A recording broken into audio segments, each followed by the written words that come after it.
କଥା ପଚାରିକି ଜାଣିଛୁ? ନାଇଁ ମ କହୁନୁ। କହିଲୁ ଉତ୍କଳ ପୁତ୍ର ସମାଜ କିଏ ବାହାର କରିଥିଲେ? ଉତ୍କଳ ପୁତ୍ର ସମ୍ବାଦ। ଜାଣିନି। ତୁ ଜାଣିନୁ? ହାଉଥିରେ ଯଦି ଭୁଲ ହବ ମୁଁ କହିବି। ଉତ୍କଳମଣି ଗୋପବନ୍ଧୁ ଦାସ। ସିଏ ସମାଜ ବାହାର କରିଥିଲେ। ଓହୋ, ଆଉ ଉତ୍କଳର ବରପୁତ୍ର ପ୍ୟାରୀମୋହନ ଆଚାର୍ଯ୍ୟ। ଓହୋ, ତାଙ୍କ ଜୀବନ କାଳ କେତେ ଥିଲା କହିଲୁ? ଜାଣିନି। 31 ବର୍ଷ। ହଁ, ମାତ୍ର 31 ବର୍ଷରେ ସେ ଏତେ କାମ କରିଦେଲେ। କ'ଣ କଲେ ତୁ ଜାଣିଛୁ? ନା। ମାନେ ପ୍ରଥମେ ସିଏ ପଢୁଥିଲେ ଓହୋ, ଗୋଟେ କଲେଜରେ। ସେଇଠି ସିଏ ଲେଖିଥିଲେ ଦରଖାସ୍ତ ଜୁଟିଆନ। ଆଚ୍ଛା। ସେଇଥିପାଇଁ ସେଇଟାରେ ଲେଖା ହେଇଥିଲା କଟକର ଆବର୍ଜନା ପୂର୍ଣ୍ଣ ରାସ୍ତାକୁ ଲକ୍ଷ୍ୟ କରି। ସେଇଠି ଇଂରେଜ ସରକାରଙ୍କ ବିରୋଧରେ ଲେଖା ହେଇଥିଲା ବୋଲି ସେ ଛାତ୍ରକୁ ଖୋଜିଲେ ଯିଏ ଏ ଦରଖାସ୍ତ ଜୁଟିଆନଟା ଲେଖିଥିଲା। ଆଚ୍ଛା। ସିଏ କିଏ ଥିଲେ ଜାଣିଛୁ? କିଏ? ଉତ୍କଳର ବରପୁତ୍ର ପ୍ୟାରୀମୋହନ ଆଚାର୍ଯ୍ୟ। ଆଚ୍ଛା। ସେଇଠୁ ତାଙ୍କୁ ସେ ଦରଖାସ୍ତ ଜୁଟିଆନଟା ପ୍ରକାଶ ନ କରିବା ପାଇଁ ସେମାନେ କହିଲେ ଧମକ ଚମକ ଦେଇକି। ସେଇଠୁ ତଥାପି ସେ କଲେ ନାହିଁ। ତାପରେ ସେଇଠୁ ତାଙ୍କୁ କଲେଜରୁ ବହିଷ୍କାର କରିଦିଆ ହେଲା। ଆଚ୍ଛା। ତାପରେ ତାଙ୍କର ସେ ପ୍ରତିଜ୍ଞା କଲେ ଯେ ତାଙ୍କ ଭାଇ ଆଉ କେଉଁ ସ୍ୱାଧୀନ ମୁକ୍ତିଗାମୀ ମଣିଷର ଜୀବନରେ ଏଭଳି ନ ଘଟୁ। ଆଚ୍ଛା। ତାଙ୍କର ସେଇ ପ୍ରତିଜ୍ଞାରୁ କ'ଣ ଜନ୍ମ ନେଲା କହିଲୁ? କ'ଣ ହେଲା? କଟକ ଏକାଡେମୀ ବା ଉତ୍କଳର ବରପୁତ୍ର ପ୍ୟାରୀମୋହନ ଆଚାର୍ଯ୍ୟ ଏକାଡେମୀ। ଆଚ୍ଛା, ସେଟା ଏବେ ବି ଅଛି? ହଁ, କଟକରେ। ଓହୋ। ସେଇଟା ଫାଷ୍ଟ ଗୋଟେ ମଧ୍ୟବର୍ତ୍ତୀ ଇଂରାଜୀ ବିଦ୍ୟାଳୟ ଥିଲା। ତାପରେ ସେଇଟା ଉଚ୍ଚ ଇଂରାଜୀ ବିଦ୍ୟାଳୟ ହେଲା। ଓହୋ, ଆଉ କ'ଣ କରିଥିଲେ? ଆଉ ସିଏ ଓଡ଼ିଆର ପ୍ରଥମ ଇତିହାସ ପୁସ୍ତକ ବାହାର କରିଥିଲେ। ଆଚ୍ଛା।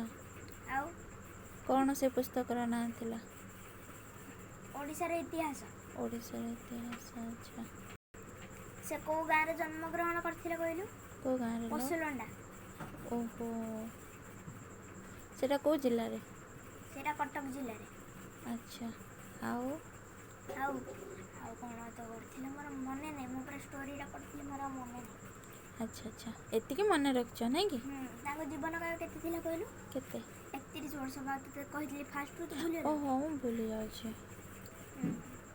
ତାପରେ ତାଙ୍କୁ ଇଂରେଜ ସରକାର ସ୍ୱାଧୀନତା ସଂଗ୍ରାମ ନ କରିବା ପାଇଁ ଗୋଟେ ଡେପୁଟି ମାଜିଷ୍ଟ୍ରେଟ୍ ପଦବୀ ଦେଇଥିଲେ। ସେ ପଦବୀକୁ ଗ୍ରହଣ କଲେ ନା ବହିଷ୍କାର କରିଦେଲେ କହିଲୁ? ଗ୍ରହଣ କରିଥିବେ ଏତେ ବଡ଼ ପଦବୀଟା? ନା, କଲେନି? ବହିଷ୍କାର କରିଦେଲେ। ବହିଷ୍କାର ତାଙ୍କର କରିଦେଲେ। ସେଇଟା ଦରକାର ନାହିଁ। ଆଚ୍ଛା। ଭାବେ, ଜଣେ ସାଧାରଣ ମଣିଷ ଏମିତି କରିପାରିଥାନ୍ତା? ନା। ବୁଝିଲୁ, ଆଜି ଯେତିକି କହିଲି ସେତିକି ମନେ ରଖିଥା। ଆଚ୍ଛା, ଆଉ ତମେ ବଡ଼ ହେଲେ କ'ଣ କରିବ? ତମକୁ ଯଦି କିଏ ଦେବ, ତମେ ଦେଶ ପାଇଁ ଲଢ଼େଇ କରିବ ନା ତମେ ଗ୍ରହଣ କରିନେବ? ଆମର ତ ମୂଳରୁ ଏ ଯେଉଁ ପରାଧୀନତା ନାହିଁ। ଏବେ କ'ଣ ସ୍ୱାଧୀନ? ସତରେ କ'ଣ ଆମେ ସ୍ୱାଧୀନ? ହଁ। ଆଚ୍ଛା, ଆଉ କ'ଣ? ଆଉ କିଛି? ନା, ଆଉ କିଛି ନାହିଁ। ହଉ, କେତେ କଥା ମନେ ରଖିଛ ନା? ଏଥିରୁ କ'ଣ ଶିଖିବାକୁ ମିଳିଲା ଟିକେ କହିଦିଅ।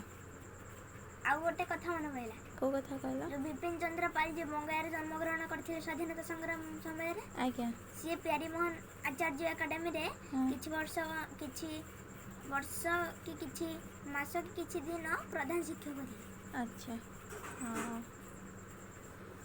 ସେ ବିଦ୍ୟାଳୟକୁ ଚଳାଇବା ପାଇଁ ଅନ୍ୟ ଗୋଟେ ଚାକିରି ବି କରିଥିଲେ। ଇଂରେଜମାନେ ଆମ ଦେଶକୁ କେବେ ଛାଡ଼ିଥିଲେ?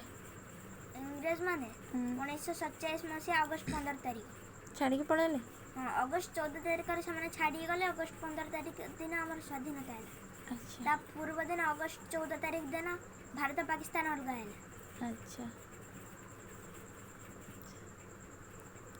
ଆଉ କିଛି? ଆଉ କିଛି ନାହିଁ? No anything in my memory. Okay. Okay, now close.